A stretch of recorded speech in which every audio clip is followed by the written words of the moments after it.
So talking about someone who had a huge effect on the culture of the entire world, the NBA legend Kobe Bryant. Obviously, the entire world mourns over the loss of him.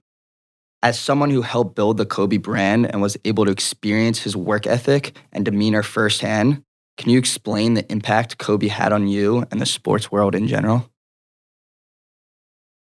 So I worked with Kobe a bunch. The first time I worked with him was when I moved to China, 2005, 2006.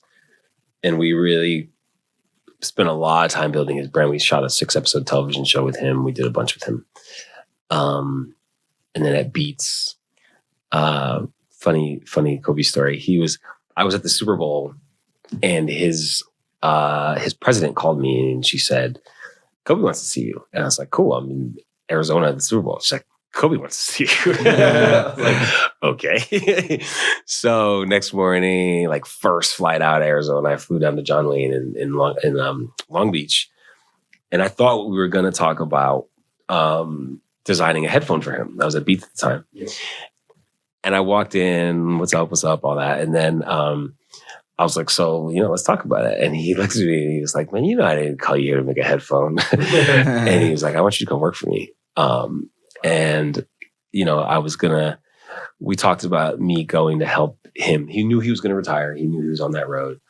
And he was thinking about his brand post-retirement, specifically in China, So I was going to help him kind of architect that. And I ended up ultimately not taking the job. I felt like where I was at Beats was the growth path I wanted to be on.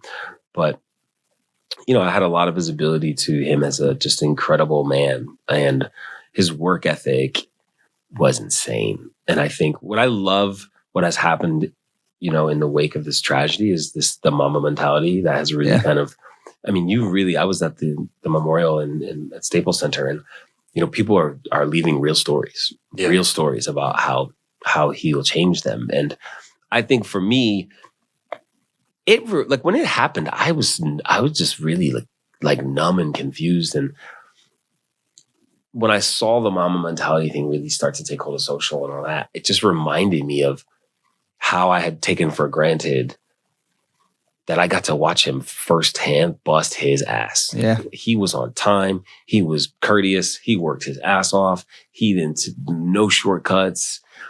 He was just a really one of a kind soul. And I remember we were meeting with him once because we were going to shoot this commercial this is when we were making the 6-episode television show. We were making the launch piece for him. And I was talking to him and I was like, yo, so we're going to shoot like all your signature moves. And he's like, whoa, what do you mean signature moves? And I was like, well, you have signature moves. You have signature moves. He's like, I don't have signature moves. And I was like, we all kind of looked at each other in the meeting like, oh shit, what do we do now? So he grabs a piece of paper. He's like, give me that. He grabs a piece of paper, grabs a pen.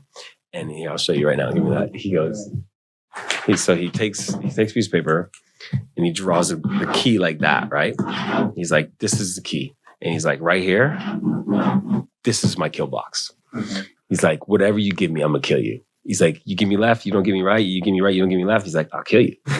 He's like, I don't have a signature move. I just have my kill box. He's a legend. And we all looked at each other and we were like, wow. Like, just such a simple example of he's like, I will, whatever sliver you give me, I'll kill you with it.